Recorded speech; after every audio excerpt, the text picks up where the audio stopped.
Hey everyone, Geek Band here, ready guys with another one of my videos. This time, this is more convention stuff with Guide to Conventions 3.0, and this time I'm going to be talking about registration.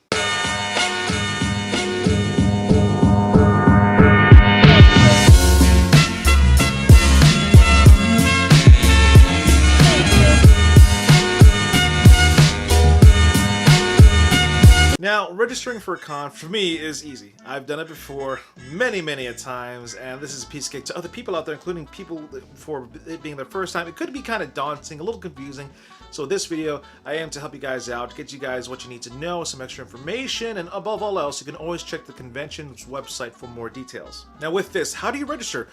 Honestly, the best way to do it is online through the convention's website. Now, the convention, depending on how big or small it is, it always should have a pre-registration option, or a pre-reg. It is the best way to do it because one, it's the cheaper option, you get to save a couple of bucks. Two, you're guaranteed a badge right then and there. And three, you can come in a day before on Thursdays to pick up your badges. Now, if the convention is a big convention like Comic-Con or PAX East or New York Comic-Con or PAX East, they will actually mail you badges, and you can pay a different rate to get it faster if you really want it fast. But above all, keep an eye on your mailbox. But it's you can pre-register on the website, and they will take credit card or debit card. I don't think any of conventions out there will take PayPal anymore because of issues. So yeah, so keep in mind. Another way to register for a convention is if you are attending another convention. Sometimes conventions in the area will have booths set up in the dealer's room section, so you can go up to the booth and register for that convention. It's a way to help each other out for the convention groups, basically. Like, hey, yeah, I'll totally have, you can totally have a booth here if I can have a booth in your dealer's room, promoting my con. So it's a great way to register. It's still pre-reg, so, and with that, I believe they can take cash or card, but always ask the booth staff first. And last but not least is at the door registration. This is the last resort option. Honestly, this is the more expensive option at the door, so you might experience lines just to register. So I'm fair warning you here, it could be kind of a pain in the butt trying to get your badges and stuff like that, and like, I'm waiting in a line just to register. Why? No shit. So, also, the rates are different depending on a few things, including if you're an adult, a kid, or like a little bit more underage, like the toddlers and babies. They usually get in for free. Again, check on the convention's website for rates.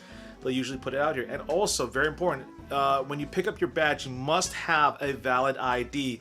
This could be a state ID, driver's license, passport, military ID. It must be valid. It cannot be expired, because an expired ID is basically useless. You're logically thinking, oh, look at this.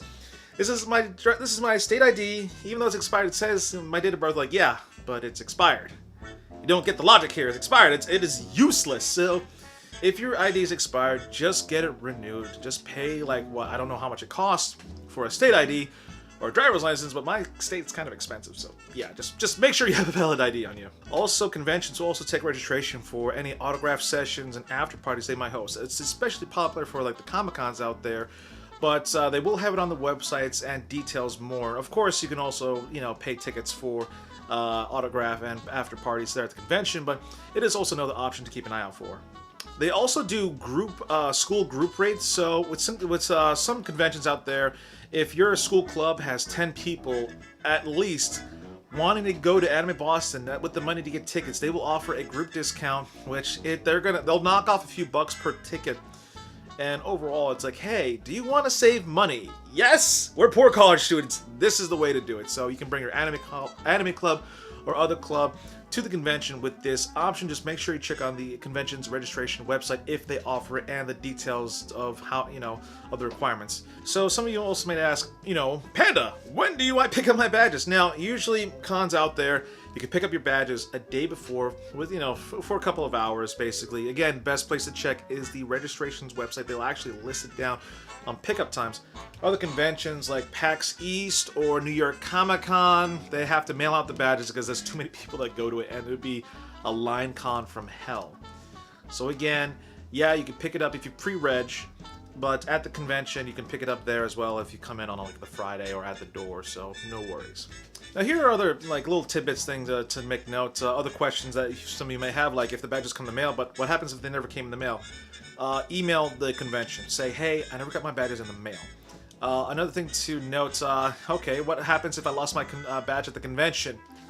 Your badge is your lifeline. Do not lose it. Do not lend it to a friend because they might lose it. This is your badge. It is you. You. So, if you lose your badge, just go back to registration. Say, hey, I lost my badge. I don't know where it is. You know, sometimes, not all the time, they'll give you a new badge. Like, okay, you know what?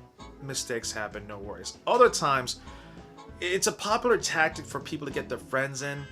So the convention will actually charge you money to pay for the badge. Because again, they don't know who you are. All they think is, all they can think of is like, hey, there's a person wanting a badge. They might be getting their friend in. It's basically kind of almost ghosting for a free badge here. Again, just state your case. Just say, hey, I lost my badge. You know, just be calm. Just be understanding. If the convention says you have to pay for another one, you have to pay for another one. That's why it's very important to hold on to your badges. Okay, now you're saying to yourself, Panda, what last second plans got canceled. I might be able to go to the convention. What happens with my badge? Well, there may be a refund option. Some conventions out there may refund your badges, but, and I do mean but, it's not all. And if you're thinking, oh, can I transfer to a friend? Again, some might. Usually not. Check the website. It's usually no for refunds or transfer options. But again, check the website. Send them an email. That is the best thing you can do. Now, some of you might be asking, you know, Panda, what about registration for like press badges and all that stuff? Well, don't worry about it, folks. I am going to be making a video particularly talking about press badges and content creator badges, how to apply for them in a separate press video, basically. Like, what, you know, talking video all about press, registration at the convention, all that dandy stuff. So stay tuned for that. But with this, I hope this video helps you guys out a lot because, again, any other questions you may have that I didn't answer, just, again, check the convention's website. Each convention out there works similar but could be different on their own with certain policies. So one convention may be like, oh, we'll accept refunds. Oh, we'll do your refund. Others will be like, no refunds, no transfer options available. So again, check it. Also, again, I cannot stress this enough, pre-reg is the best way to go because you save money long run and you guarantee the badge. Because some conventions out there, including the big ones, they sell out. And if they sell out, you're pretty much boned and you can't go in the con. So pre-reg is the best way. And of course, make sure you have a valid ID. I cannot stress that enough here, people. You know, I've seen people try to use a expired ID to pick up their badges and it just didn't work out. Because it's, again, a useless thing. Okay, that's about it for today here, folks. Thank you guys for watching. Post down in the comment box if you guys have any other tips for registration for a convention. Now, again, you know, this is a brand new thing I'm doing, you know, Guide to Conventions 3.0, an updated guide to going to anime conventions, video game conventions, Comic-Cons. It's like this all-around encompassing thing. So it's not just for one type of convention, it's for all types of fandom conventions out there. So make sure you hit that like and if you haven't already, subscribe to the channel to keep up to date with content coming out. Also, if you really, you know, like my channel, support me on Patreon. Other than that, this is Geekman here. I'm out. Stay geeky, my friends.